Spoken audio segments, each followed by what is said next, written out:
ഒരു രീതി. ആ രീതി നമുക്കിപ്പോ കേരളത്തില് ഞാൻ എപ്പോഴും പറയുന്നു, നമ്മൾക്ക് രണ്ട് കൂട്ടരേ ഉള്ളൂ പൊതുസംവാദത്തിന്.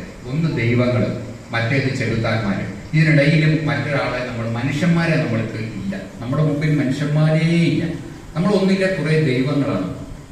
നമുക്കൊരു വിഷയത്തെ സംബന്ധിച്ച് നമ്മളൊരു അഭിപ്രായം പറയണമെങ്കിൽ നമ്മുടെ ദൈവങ്ങൾ എന്ത് പറഞ്ഞു നമ്മൾ പോകും. നമ്മൾ സാധാരണ ഡിപ്പെൻഡ് ചെയ്യുന്ന ആൾക്കാർ അതുവരെ നമ്മൾ വേണം ഉണ്ടായിരിക്കും.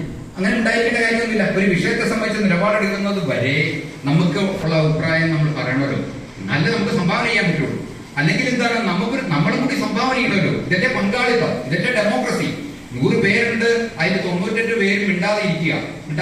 ഈ 2 പേര് പറയുന്നത് കേൾക്കാൻ വേണ്ടി ഇരുന്നു കഴിഞ്ഞാൽ ഈ 98 പേരും മുഴുവനും 0 ആണോ? അല്ലല്ലോ. അവർക്ക് അവരുടെ ജീവിതാനുഭവങ്ങൾ, അവരുടെ പഠനങ്ങൾ, അവരുടെ അറിവുകളുണ്ട്. അതവിടെ പറയണമല്ലോ, അതുകൂടെ കേൾക്കണമല്ലോ. അതും കൂടി കേട്ടില്ല, അത് പറയത്തുമില്ല, കേൾക്കത്തുമില്ലാത്ത അവസ്ഥയിലേക്ക് സമൂഹമാകെ പോവുക. എല്ലാ കൂട്ടായ്മകളും പോവുക, പ്രസ്ഥാനങ്ങളും അങ്ങനെ തന്നെ പോയിക്കൊണ്ടിരിക്കുക. അത് പാടില്ല. അതങ്ങനെ മനുഷ്യരങ്ങനെ പരിവപ്പെട്ടിരിക്കുകയാണ്. ഇപ്പൊ ഞാനൊരു അഭിപ്രായം പറയണമെങ്കിൽ എനിക്ക് തലച്ചോറില്ലേ, എനിക്കും ഉണ്ടല്ലോ, അത് ഒന്ന് വർക്ക് ചെയ്യണമല്ലോ. അതൊന്ന് വർക്ക് ചെയ്തതിന് ശേഷം നമ്മളെക്കാരും അറിവും അനുഭവമുള്ള ആൾക്കാർ പറഞ്ഞതുമായിട്ട് നമുക്ക് ശ്രദ്ധിക്കാം. നമുക്ക് ദൈവങ്ങളുടെ ആവശ്യമില്ല, ചെറുത്താന്മാരും പാടില്ല. നമുക്ക് പിന്നെ കുറെ പേരും ആകെ പ്രശ്നങ്ങളാണ്. ബ്ലാക്ക് ക്യാമ്പയിനില്ല നമ്മൾ മൊത്തം കാണുന്നത്. ഒരടി മുമ്പോട്ട് പോകാനായിട്ട് കേരളത്തിന് പറ്റത്തില്ല. ഇത് MP നൽകിയ വലിയൊരു സംഭാവന എപ്പോഴും സംവദിച്ചുകൊണ്ടിരുന്നു.